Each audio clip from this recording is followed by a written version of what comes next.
Okay, I think we are live now. Hi everyone, thanks so much for being here on this Friday afternoon. My name is Zoe Eisenberg. I am the Executive Director here at the Made in Hawaii Film Festival. I hope you are all safe and healthy out there. I know there is a lot of heartbreak happening in the world today, so I'm happy that we can take an hour to peel our eyes away from the news and talk about something we all love, which is movies made right here in Hawaii. So today we're going to be talking about a handful of locally made independent films shot in the Aloha State and how they represent Hawaii. Before I introduce our special guest today, I want to first turn things over to Mary Baghdadi, the Executive Director at HFC, so she can talk a little bit about what HFC does. Hey everyone. Yeah, thanks Zoe. I'm super stoked about these webinars. Thank you for conceiving of the ideas. Like Zoe said, my name's Mary. I am the Executive Director of Hawaii Filmmakers Collective. We're a nonprofit based out of Oahu, and our goal is to foster and showcase independent filmmakers in Hawaii, not just on Oahu. We do that through webinars like these, events, networking, screenings, discussions of filmmaking in general. So I'm gonna pop off actually, but I'm super excited to be a part of this discussion and listening. Thank you, Zoe, for putting this on, and Barry and Fairai for being here. You guys have a good time. Thanks, Mary. I'm excited about all the different islands we're representing today as well.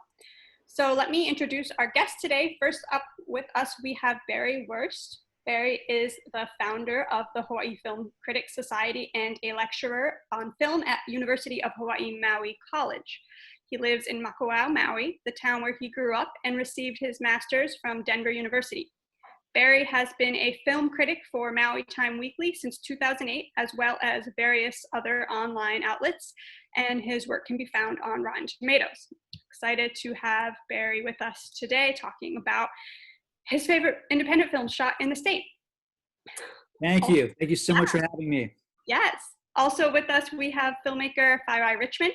His short film, The Tree, was given the Special Achievement in Filmmaking Award at the 2017 Los Angeles Asian Pacific Film Festival. His ad campaign for US Vets Hawaii, which deals with mental health, drug abuse, and PTSD, will be released in the fall of 2020. He recently directed a 2-part ad campaign on systemic racism and prejudice for Legend Sportswear, and he has directed over 20 commercials and PSAs. Fairai is a third generation in his family to be working in the film industry, which I think is pretty cool, and he is currently based on Oahu. Hey, Fairai. Hey. Hey. So quickly, before I turn this over to Barry and Fairai, we will have a brief Q&A at the end of today's talk. So if you do have a question while you're listening, please put it in the Q&A box below, and we will try and get to it at the end of our talk. So without further ado, let's turn it on over to Barry and Fairai. Thank you so much for being here today. Thank you, Zoe and Mary. Thank you guys so much. Barry, how's it going, Barry? Hey, going good, buddy. Going really good. Let's do this. Let's get into this. How's the weather in Maui right now, Barry? Oh, it's beautiful, man. Can't complain. Gorgeous. How about where you are? I'm super grateful.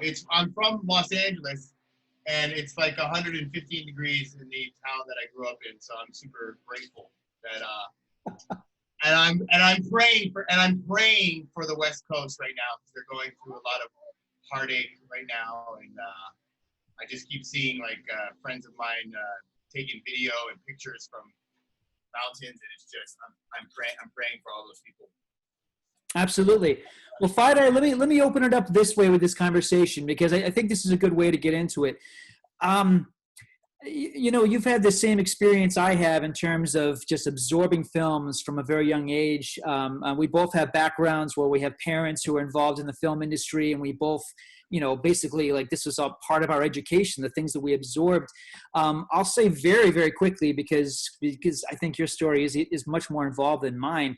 But I mean, my experience growing up, and I think a way to start this conversation would be every time, if not, you know, let's just throw out a number, 90%, every time I would see the Hawaiian Islands portrayed in a movie in contemporary times, I would always see it from the perspective of a Caucasian outsider. I've never felt, for the most part, when it came to mainstream American movies, I never felt like there was any depth, that mixed plate culture, that pidgin English, that multiculturalism, that let alone the monarchy or any sense of history or depth was ever portrayed in American movies. And it was always something that I loved and really latched on to the independent, locally made movies, because I felt they were going for that and trying that, whereas American movies would always take the tourism perspective. What are your thoughts on that?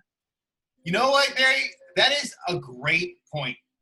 And it's interesting because I feel the same way. So my grandfather, the reason I'm even in the film industry is because back in the 60s, they made a movie in Tahiti called Mutiny on the Bounty with Marlon Brando. And when they went there, they shot the first half of that film in Tahiti, and then they brought the rest back to MGM. And so when they went there, you know, the whole cast and crew fell in love with the Tahitian way of life and that culture, and they brought over my grandfather was one of those people, right? They needed people to sing and dance, and my grandfather could sing and dance. So, and one day my grandfather wrote a song on the set. Marlon Brando heard that song and said, I want to use that song in the movie. And my grandfather could speak English, French, and Tahitian. So, and he would drink with Marlon Brando all the time. So he brought my grandfather back to Los Angeles via San Francisco. And that's why I'm in the film industry. So my grandfather would work on all of those, you know, all of those movies that took place in Hawaii. It was a lot of, you know, back in like the 50s and 60s and all that, 70s even. There was all like the singing and dancing and you know, like Donovan's Reef and all those movies. I always had like these big dance numbers, and you're absolutely right. Whenever I watched those movies that my grandfather was in, I'd always feel like, just like how when you go to like a luau in Waikiki, it feels somewhat, you know, it feels somewhat authentic, but also it feels very directed at the tourists. And so that's how those films always felt to me. And even in the shows that my dad was on, like my dad did Magnum and those shows, you know, I don't even know if any of those shows were written by an actual Native Hawaiian person, or even had any episodes directed by a Native Hawaiian person. So nothing against those shows, but you're absolutely right. Which leads me to a good point, though.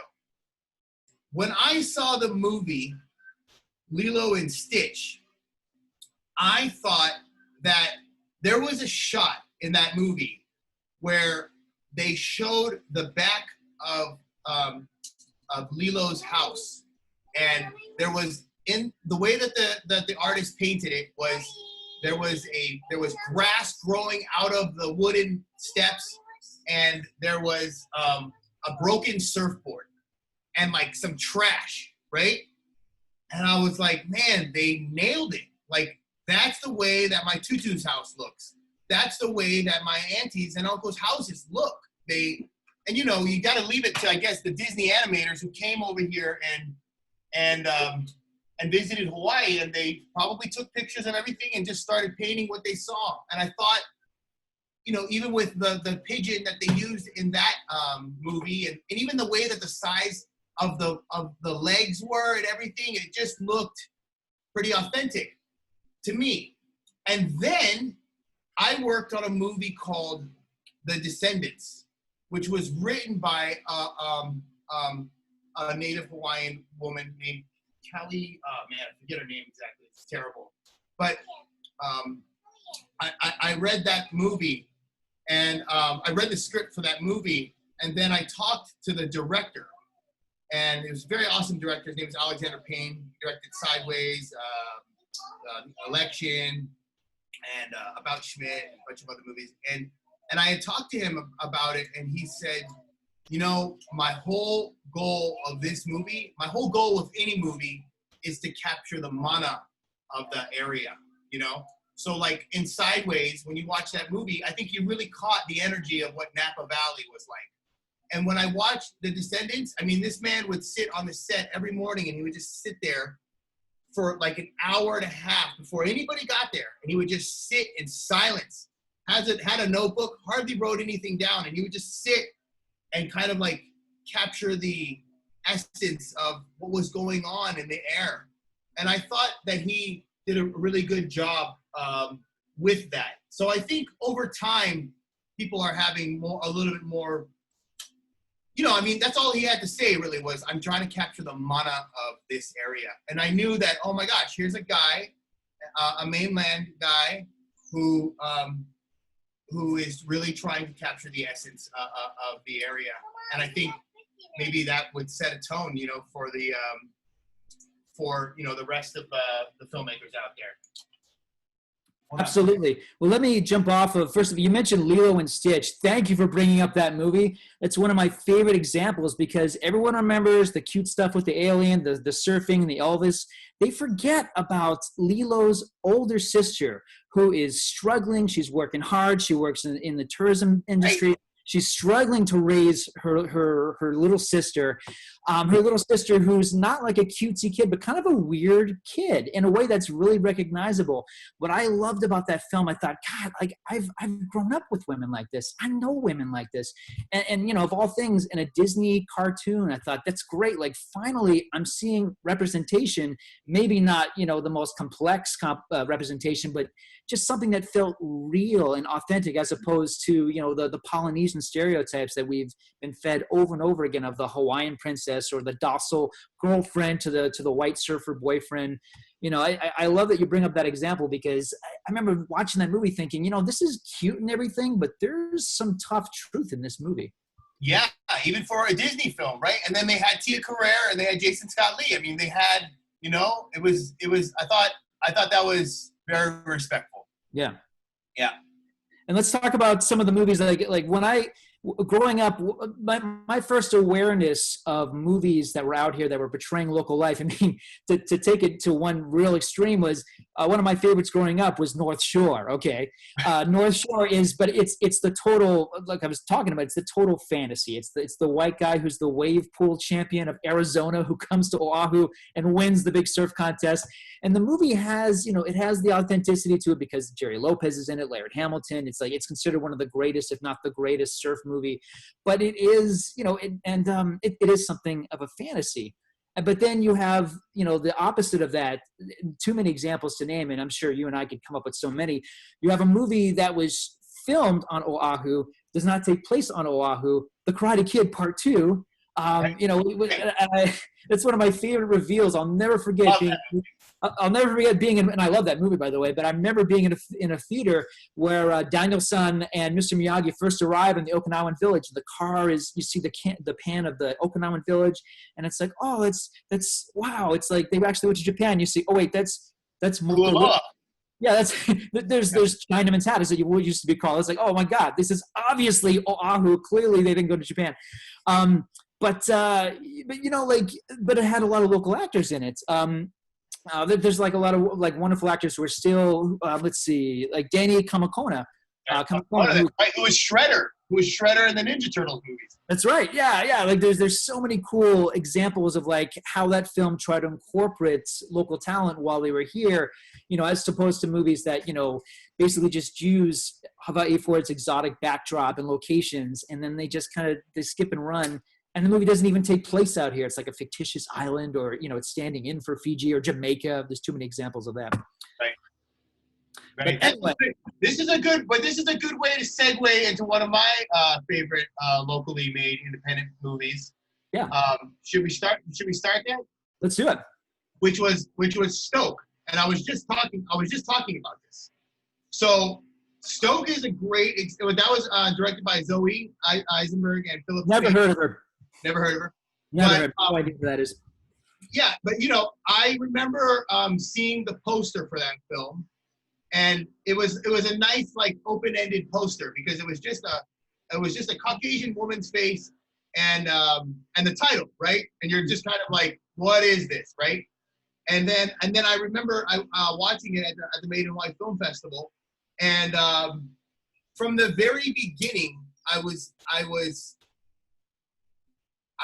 surprised at how well made it was, because like there's this thing when you go into movies, right? Like when I watch my favorite filmmakers, I usually go to those movies by myself. Like when I go watch Tenet, whenever that movie comes out here, I'm gonna go to that by myself, because that's movies are like a religious. I'm at church, you know what I mean? And so, like, for instance, when I watch a Steven Spielberg movie, I don't want to have anybody else with me. I don't care how close they are to me. I don't want to hear their opinion about the movie. I'm going to go watch a Steven Spielberg movie.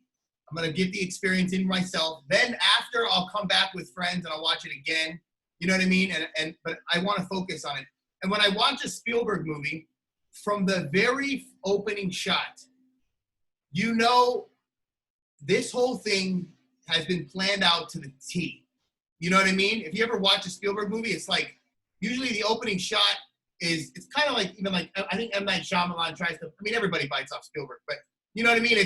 He's going to show you something almost obscure, and then that thing is going to reveal itself to be something else important, right? So like, I think in Munich, it was like a shot of a fence, and you're looking and you're wondering what this fence is, and then you see guys jumping over, and then it reveals that they're at the 1964 Olympics, whatever, right? Or like, you know, Amistad, I think it was like of chains, and then you don't know what's going on. And I just remember in Stoke, the way that it opened up on the mainland, and then I just remember, like, I just felt that same feeling of being in good hands. You know what I mean? Everything felt deliberate. Everything felt very well thought out. The transitions, and this is how I look at movies, but the transitions were all on point. So from one scene to the next, it flowed together, where a lot of times movies don't take that into account as well. I think it's kind of like random, but that movie felt like bam, bam, bam, bam, bam, bam, bam. And then to get back to our case in point, I felt like it was the perfect introduction I felt like, you know, I'd say maybe in my early, like my teens and in my 20s, I was on a path to just replicate my favorite filmmakers, right? So I was always like doing stuff that wanted to be like, you know, Spielberg, Scorsese, Darren Aronofsky, all that stuff, right? But then as I got older, into my 30s, I really wanted to tell stories that came from me. You know what I mean? I wanted to tell with some life experience. I wanted to tell stories that came from me, and I felt that movie really came from a singular place. You know what I mean? Whereas a lot of times you're watching some movies and you're like, this feels like John Wick. You know what I mean? But that movie felt like two people that had a love for Hawaii, that moved to Hawaii, and that was like sort of like their take on what it's like to come to Hawaii and live here, and specifically the Big Island, which is kind of like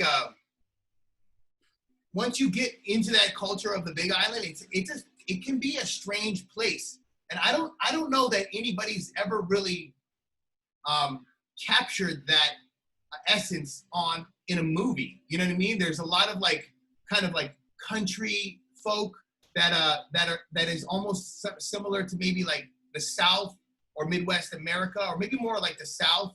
Then you've got like this hippie kind of culture, and then you've got like the native people that live there, and they're all thrown together, right?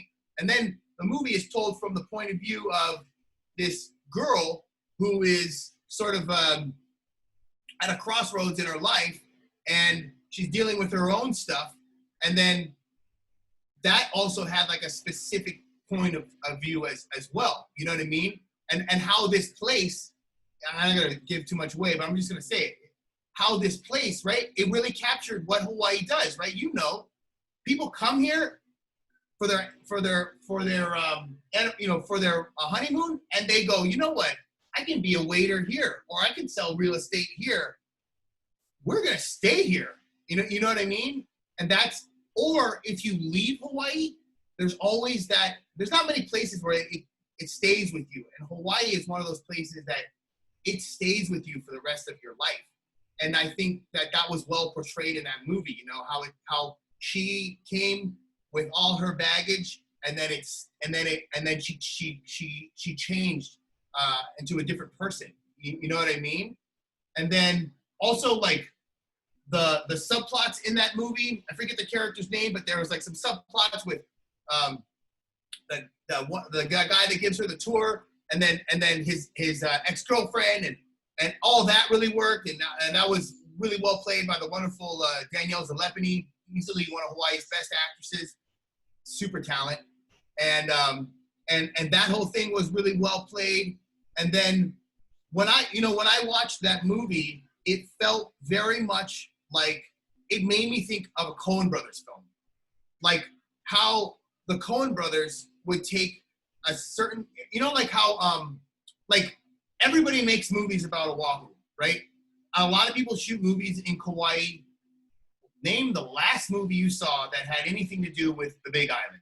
You know what I mean? That wasn't a documentary. I can't name any. August at Kiko's. Yeah, August at Kiko's. You're right. I haven't watched that movie, but I really want to. I heard that movie. It's really good. Yeah. Yep. But yeah, Big Island has this very specific flavor. You're right. All right. Right. And so, but my point is that, the Coen brothers, they don't necessarily, early in their career, they don't necessarily make movies about like New York City or Los Angeles or Chicago, right? Where everybody else is making movies about. They make movies about like some obscure Midwestern town, right? Like case in point, Fargo, right? Who knew Fargo was a place before the movie? You know what I mean? And they told this nice singular sort of like tale in this really interesting area and a flyover state that nobody would ever have known that culture, And I think that Stoke that reminded me, it was a lot like the Coen brothers, right? And also in the way that it had this offbeat, quirky vibe, right? Like the two tour guides were offbeat and quirky. They're trying to start their own cleaning business and this and that. And then you had like these, these criminals, and the girl with the bunny rabbit hat, and the guy in the plushie, and then like this weird sort of like, it was like a weird road movie. It's sort of like genre bended, right? And then yeah, like that takes balls. It takes balls, or should I say, it takes guts to try to go into that territory and tell a story like that, where it's like, everybody's gonna do it. It's nice to do a road movie where somebody, learns something and blah, blah, blah. But to go and to take it on this and to divert the whole thing and make it into this kind of like dark, quirky, offbeat sort of path, literally and figuratively, I thought that was very daring. And then it worked, And then and I know I'm talking a lot, I'm sorry, but I love that movie. And then the thing is it did something that was also super amazing, which it took a natural phenomenon, a world earthly phenomenon, and made that into, I don't know if it was necessarily a character, but it made it into like, it brought the name of the movie, which I think is kind of like a double meaning, and then it brought that name. It's like that thing they call the transcending idea, right? Where like you tell somebody, you tell the story, you tell the audience something over here, and you have no idea where that comes in. It means nothing in the beginning, and then it comes in at the end, and it means something. You know what I mean? Like James Cameron does that all the time. M. Night Shyamalan, right? Every great filmmaker does that, right? You have the box, Shane Black, right? You have the box of matches. It means nothing here. And at the end, it saves the day. And in that movie, it took it a different route, right? Whereas like when she saw this lava flow, it changed her.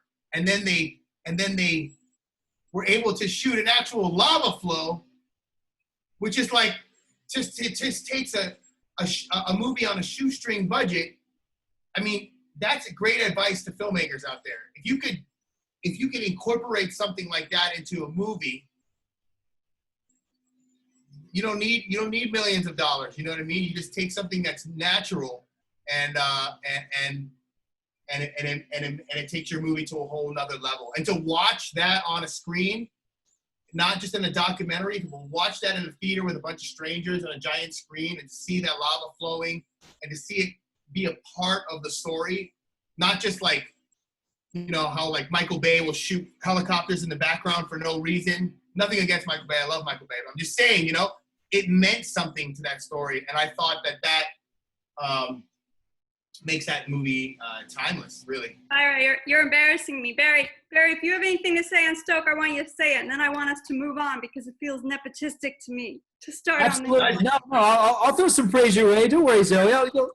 No, in all seriousness, I mean, the thing that's special for me about Stoke, and I completely agree with everything Fairai said, I think the Coen brothers comparison is very apt. It's a strange movie because it begins as a road comedy. You know, all the elements are there. We know that the female character who enters the story, what her journey has to be. We meet our two local characters who are lovable and comedic. It seems like we really know where the film is going to go and why it's going to go there. It feels like, okay, I can kind of see where this movie's going. By the time you get to the third act of the movie, no. Stoke is a personal film. It's a strange film. It's unpredictable. I love that. This is a film that takes chances.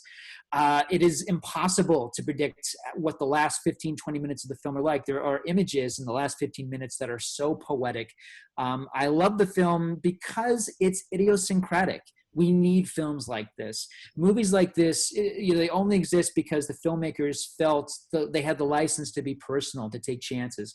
And, it's something that needs to happen, certainly, obviously, at the mainstream level, and it certainly needs to happen at the local independent level, because this is how these kinds of stories happen. We need more stories like this. It's a special film for that reason. Yeah, and I want to jump on that as well. Like, I've always loved independent films, but especially in the last 10 years, independent films I look forward to more than I do like blockbuster films, right? And the thing that I love the most about independent films is that when I'm done watching an independent film, I'm not even sure that I liked it. You know what I mean? It has just like mind effed me, right?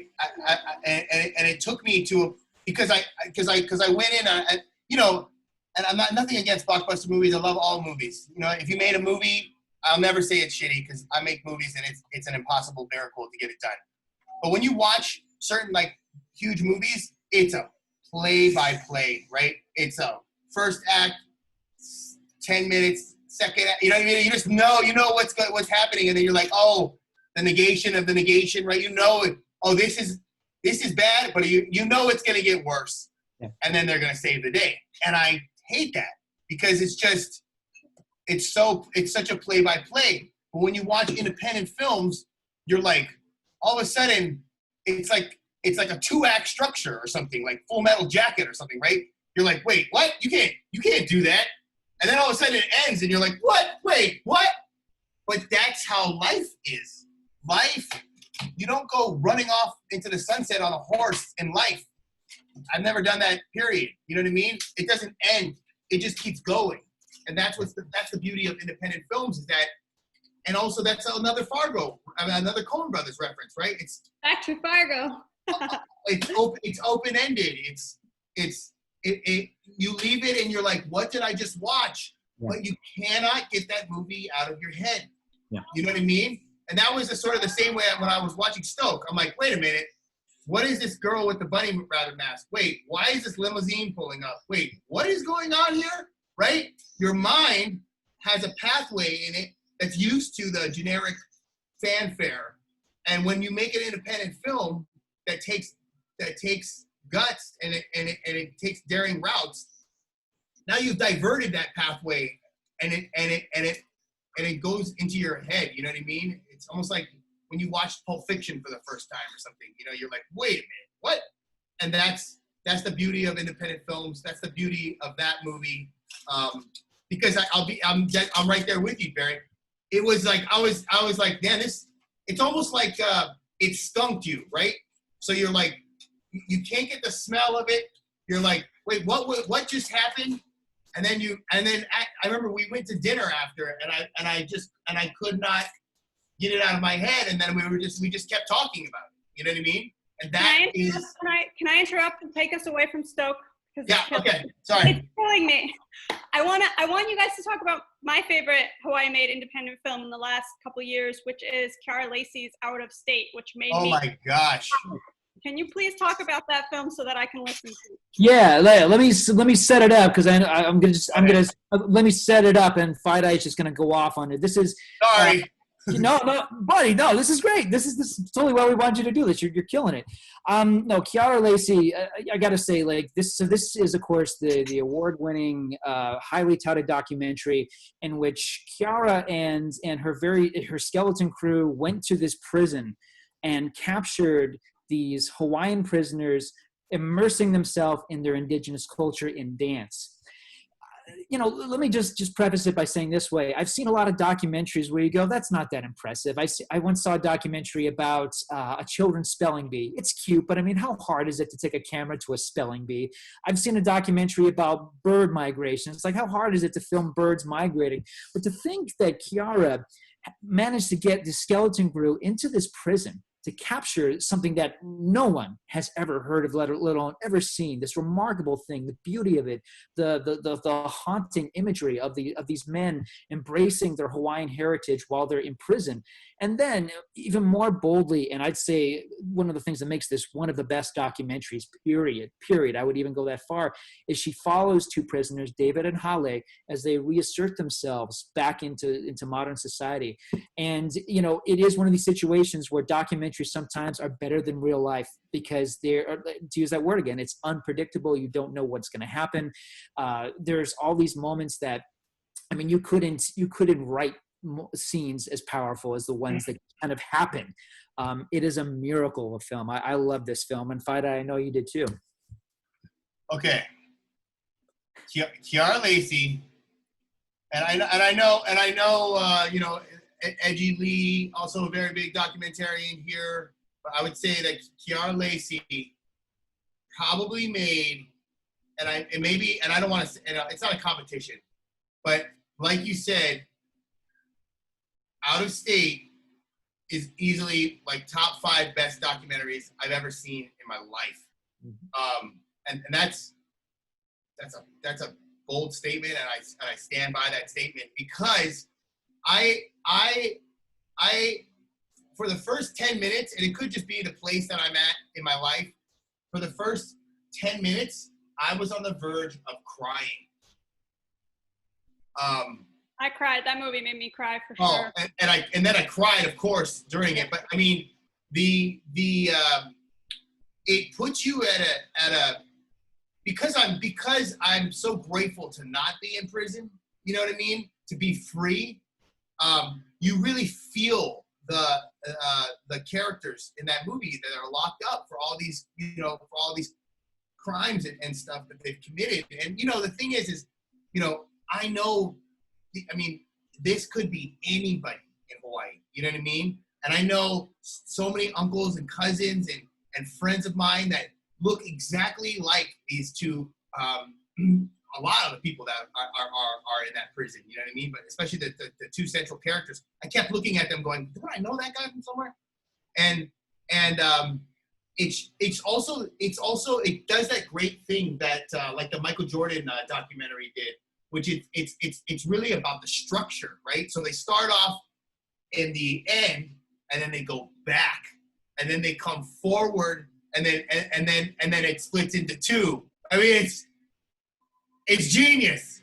And then also you're in so much suspense, like it's like watching Argo or something, you know, because you're just sitting there going like, please God, let this end happy, but you have that sense of foreboding, because you know, just by the tone and by the carefully crafted way it's made, that it's not, it has a bittersweet ending. You know what I mean? And I was just telling a friend about this, you know, I mean, Jesus, the power of that movie. These guys are locked up in prison in Arizona, somewhere so foreign to them. And you know, I'm Hawaiian, but I'm not, you know, I'm not as in touch with my Hawaiian culture as I'd like to be. And that's kind of like what a huge part of that story is about, all these men who've lived here their whole lives, but they don't speak a lick of you know, Kanaka Maoli Hawaiian language, you know, Aloha Hawaii. And for like whatever time it is, that 1 hour that they get from 4 o'clock to 5 a.m., they, through the power of hula and chant and the haka and the ha, they get to escape that prison. Their spirit gets to escape that prison for that moment in time. You know what I mean? And it took them to go to the ends of the earth, just like he says in the movie, in order to find their culture. And then, you know, and then just how it starts there, and then it goes back with their families, and it's like you said, you couldn't write it. It's so well done. I could not get the feeling. Like, great movies, like blockbuster movies, is sometimes passable entertainment, right? You watch it, you get out of the movie theater, and you're like, you don't really think about it anymore. That movie, it's like every great documentary or really great movies, you cannot get the feeling that it makes you feel, of gratitude, of sort of like you feel dirty because, you know what I mean? Kind of like when you're like watching like Making of a Murderer or something, and you feel like everything's a crime after. Right now you're like, God, I'm so grateful. You know, I hope I'm not on my phone texting while I run somebody over and then I go to pray. You know what I mean? Your mind, it just puts you into that world. And I have to text Kiara Lacey because, I mean, I think she probably made the best documentary that ever came out of Hawaii that I've seen. It is online, so anyone who hasn't seen it, please go watch that. We have about 20 minutes left, and I know that you have a list of like 8 more films. Can we tank through? Sorry, yeah, I could go on and on. This should have been like a 3-hour call. I didn't realize. So let's see what we can do here, huh? If you haven't seen Out of State, yeah, it's there. It's online. It's so good. It'll help your life. That is all I can say. Yes, Barry. What is next up? What do we have? Well, let me, I'll just throw out a few, and I know, you know, it's okay if you haven't seen these, but I do want to mention these because these films mean a lot to me because as we've indicated, as Fairai has perfectly put, and I know, Zoe, you couldn't agree with this more, just to get a movie made, let alone make a great film, is the equivalent of pushing a boulder up a hill during a rainstorm. So let me mention some wonderful locally made films. Kai Ohata in 1995 made this movie called Picture Bride. Picture Bride is set in Hawaii in 1918. It takes place during the plantation days. You have a use of pidgin English that is authentic and complex. It doesn't dumb it down for the audience. Everyone from Jason Scott Lee to the wonderful Yuki Kudo to the fantastic Tamlin Tomita to Toshiro Mifune in his last film is in this movie. I am madly in love with this film. It did get something of a release. It was the first Hawaiian film to ever show at the Cannes Film Festival. It was made in 1995. Kai Ohata, unfortunately, who wrote and directed the film, she wrote it with her sister. She's no longer with us, unfortunately. She left us with a masterpiece. It is available on Amazon. Everyone, please check this film out. I want to mention Cale Wolford's The Haumana, made in 2013. Cale Wolford, who I know you know who that is. Cale Wolford was an actor on Hawaii Five-0, a gifted character actor and a very charismatic man. I had the esteemed privilege of meeting him one night in 2014 when he introduced The Haumana at the Maui Arts and Cultural Center. He is also unfortunately no longer with us, and he left us with this beautiful film, this movie about hula. It takes the sports formula, if you've seen the Mighty Ducks or the Bad News Bears, the ragtag team that needs a strong coach to lead them. It takes that formula and puts it in the world of hula. It's a funny film. It's a beautiful film. It's a complex film, and no Howleys in the cast. And I know that may sound weird from a guy looking like me, but boy, oh boy, do I love this film because of that very reason. It is authentic and beautiful, and it comes from Kale's own experience in hula. I want to mention a weird one, but I love this film, and maybe some of the older cats watching this will know it. There's a movie that came out in 1990 called Goodbye Paradise. Goodbye Paradise stars none other than Joe Moore, our beloved TV anchorman. Pat Morita's in this film. the couple who played the old couple in the Bank of Hawaii commercials back in the day. Perry and Price is in this movie. It's basically everyone who was ever a working actor on Oahu in the late 80s, early 90s is in this film. It's this very stagey little film about gentrification in Honolulu.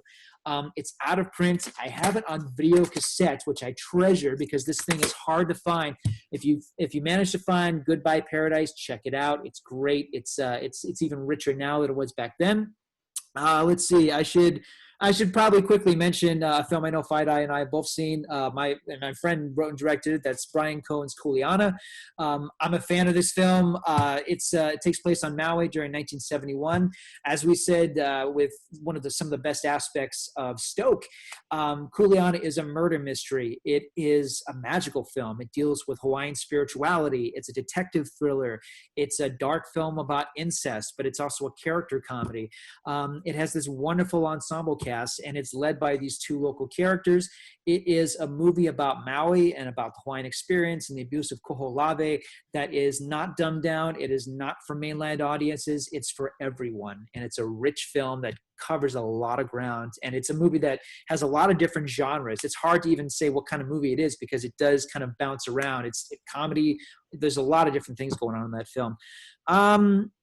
And the last one I'll mention really, really quickly, this is kind of cheating a little bit, but this one means the world to me. Vilsoni Hironiko, he is a professor with the Academy of Creative Media, Manoa.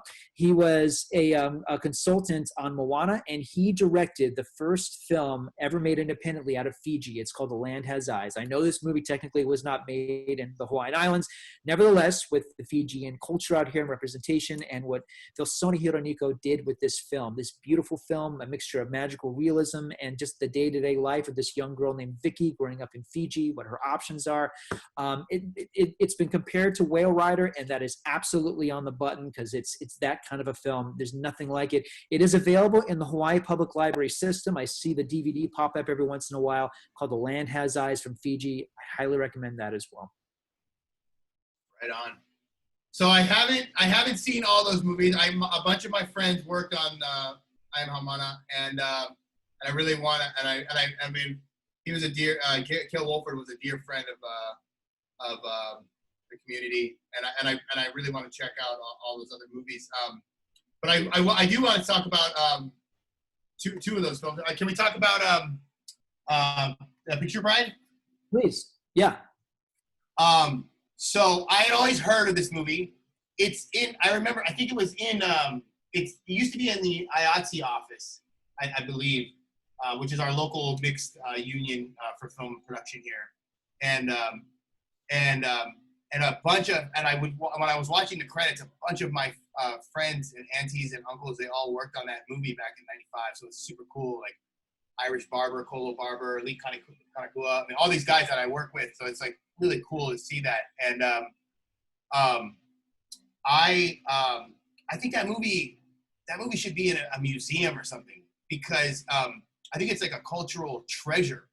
I had never really, I always sort of knew where, like the story of how people came to Hawaii. If you know anything about Hawaii, it's such a mixed plate, and a mixed plate means, when you get like a plate of food here, it has like a little bit of Filipino food, some Chinese food, some Japanese food, some Hawaiian food, and rice, which is, all those cultures, right? And that movie is exactly that. It shows how because there's so many Japanese people, there's so many Chinese people here, there's so many Portuguese, Filipino, right? And it shows how those people came here. I don't really think another movie has represented that really. Maybe, but I'm not sure. And then it shows how people came here, and then it shows like where kind of like how the pidgin English,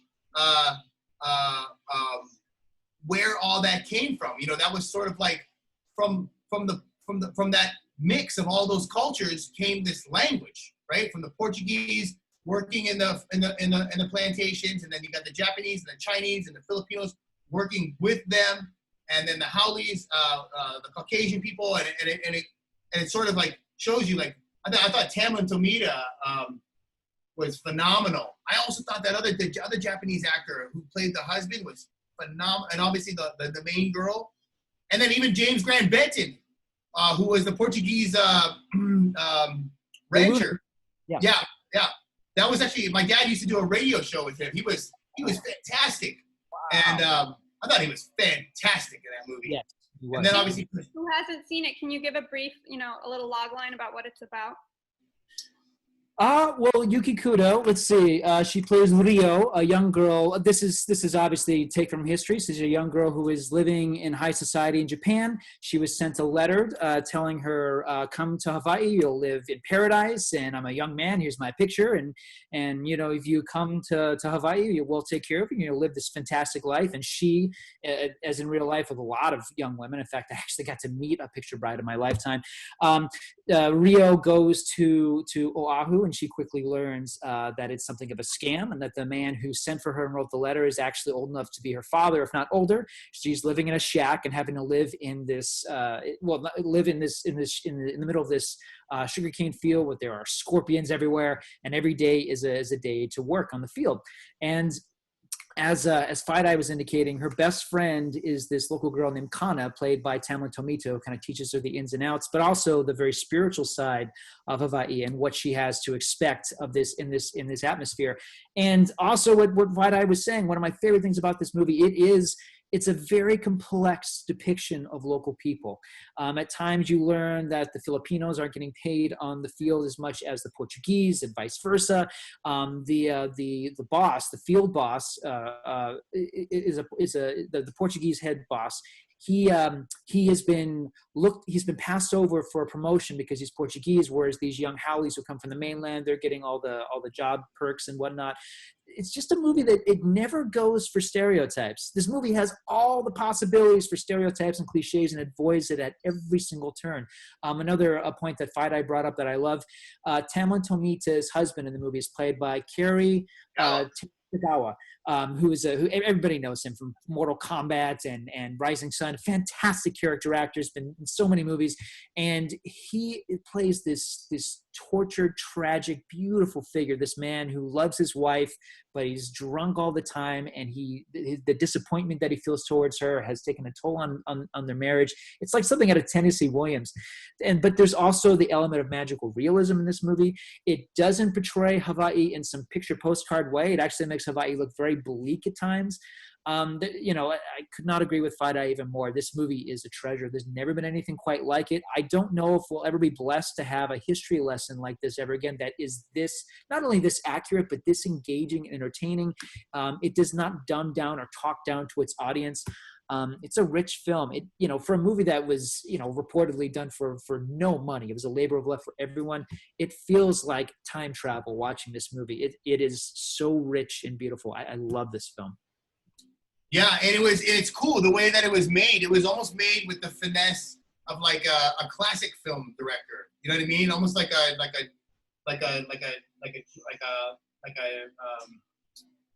John Ford movie or something. You know what I mean? Or it was just kind of like very simple, not a lot of movement, not a lot of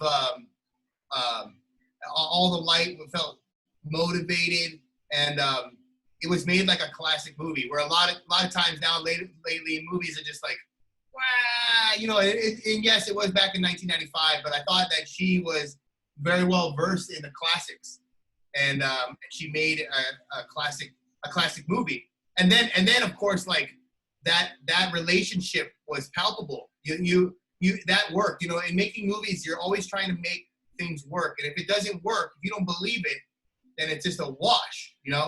And I think it was very well done to where you don't want this girl to be with this guy, but then all of a sudden the guy, I don't want to give it away, but I thought that they did a very, very good job, and there's some tragic moments in it that I really felt the tragedy of it, like that all worked, and and then just the way that they made the movie. I don't know where they shot it, but like it really felt like, I know that some of it was in Kualoa, but it just really felt like you were in this foreign place and you were in Hawaii. back in the early days, you know, and I felt that, you know, she knocked it out the park. I'm so bummed, you know, that she's not still with us, and KO as well. You know, you're never gonna get those movies again, you know. So I'm super bummed about that. But you know, that movie will live on forever, and she's immortalized through that. We have about 10 minutes left. You want to talk about Kuleana?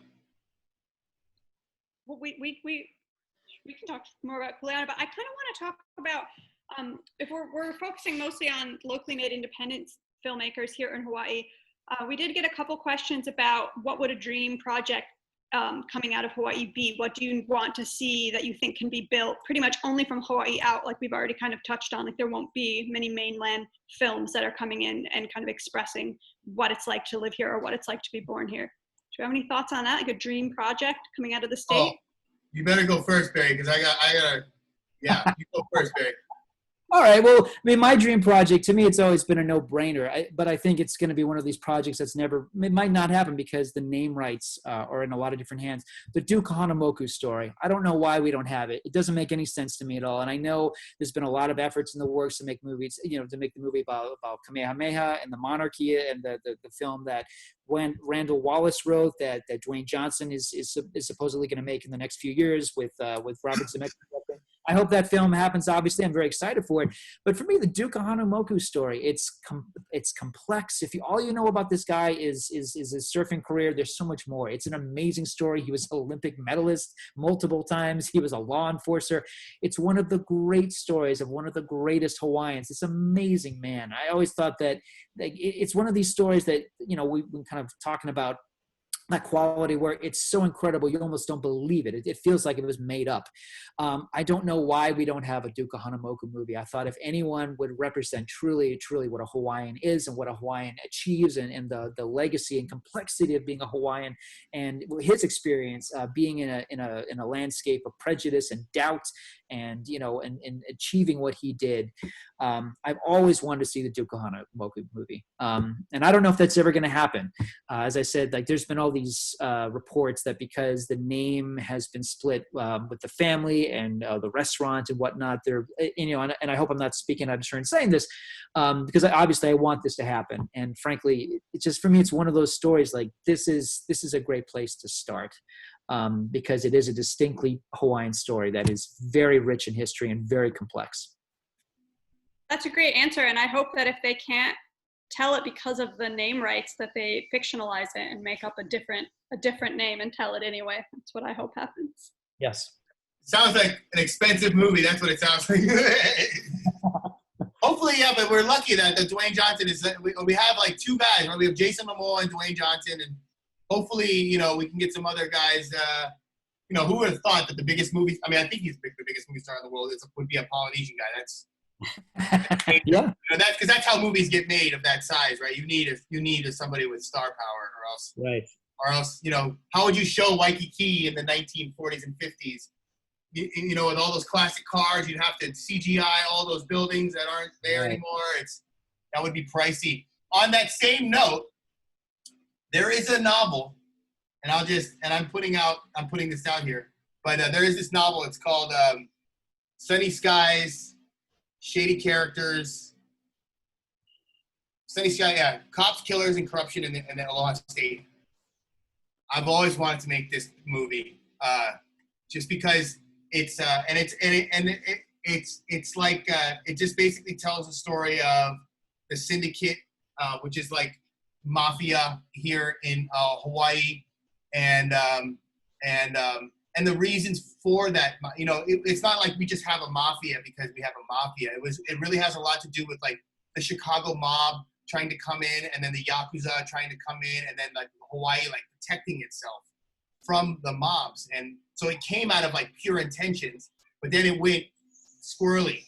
And it's a fantastic book about a bunch of people, and it would be really hard to make because you know, a lot of these people are still, some of them are still alive and they have children, and I have respect for all that. So, but I mean, just in my mind, when I think about it, I think about Goodfellas, Casino, 1970s South Pacific Hawaii. You know what I mean? Like That would be the most amazing movie ever. You know what I mean? Because instead of having like a little Joe Pesci character, he would be like a little Japanese guy. You know what I mean? And just it's just filled with all these amazing characters. And I always wanted to see a movie like that made, and I don't think that's been represented. And then, yeah, like you said, like the King Kamehameha story, like something that shows the culture, the real culture of Hawaii to the world, you know? Like my friends, Kinji Doherty and Yamato Sabuko, they made this movie called Until the Sun Sets. And they told like their own version of like Apocalypto, but in Hawaii. And that's easily one of my favorite short films. It's amazing. And I always thought that it would be great to do our own like Apocalypto version of Hawaiian culture back in the grassroots Malo days. But I think it'll happen. That's like those are dreams of mine to make those types of films. Awesome. And Zoe, I see a question we have here. Let's see, a question that was thrown out. As a local filmmaker, I feel some pressure to make films about Hawaii or Hawaiian themes and culture. So she's saying, my question is, do you feel this pressure? Is there a chance for Hawaii to have an industry here to tell stories not to pertain to Hawaii? I think this is obviously a question more for Fairai. I'll say really quickly, though, without answering the question, I think that's Fairai's question. Destin Daniel Cretton, I think, is a good example of this. Destin with his Short-Term 12, The Glass Castle, and certainly the film that he made last year, Just Mercy, which could not have come out at a better time in this country, and his forthcoming Marvel movie. I think that's for those of you who don't know, Destin's a haiku boy. I think this is a good example of a local filmmaker who does not feel at this point in time that he has to make a story strictly pertaining to his upbringing and his experience. I think what Rosalie was asking, I want Destin to come pinpoint. I want Destin to make a movie in Hawaii, whether or not it's about Hawaii themes and culture. But I think what Rosalie is asking is, can you make a film in Hawaii that's not about being in Hawaii or about what it's like to be Hawaiian? Or I think that's what he's trying to ask, and it seems to be saying he feels pressured to kind of keep his stories Hawaii centric because they're set in Hawaii, if that makes sense. Okay. Well, yeah. I mean, I can answer that. Because you're speaking. And thank you, Rosario. You're speaking. You're a woman after my own heart, because that is exactly. Not that it matters, but. Oh, I'm sorry, Rosario. My bad. Sorry, I thought it was like Rosie or something. Oh, my bad. Man after my own heart. That is essentially what my dream is. I'm currently prepping a feature film called Higher, and I've got, people who have read the script and people who know about the project. I've gotten some criticism on it, and I always knew I was going to get criticized on it, because I'm telling a story that doesn't make Hawaii look very good. I'm not telling the Waikiki palm trees, grass skirts, type of film. I'm telling the story of the underbelly of Hawaii, the part where the tour buses don't go by, the things that people don't really know. And about those types of characters. And that's the Hawaii that I got to know in my personal life in my crazy 20s. And I always thought that, I think also Chris Kahunahana is doing that as well with his movie Waikiki, which I haven't seen yet. But, I say don't I get the pressure, but and I'm the first to admit it. I'm a Hawaiian person. My whole family lives here. I'm from Los Angeles, but I've been coming here twice a year since I was 2. And I might have been born here, but my dad was working in the film industry. But I would say don't have any pressure to do anything, but to tell something that comes from your heart. The world doesn't need another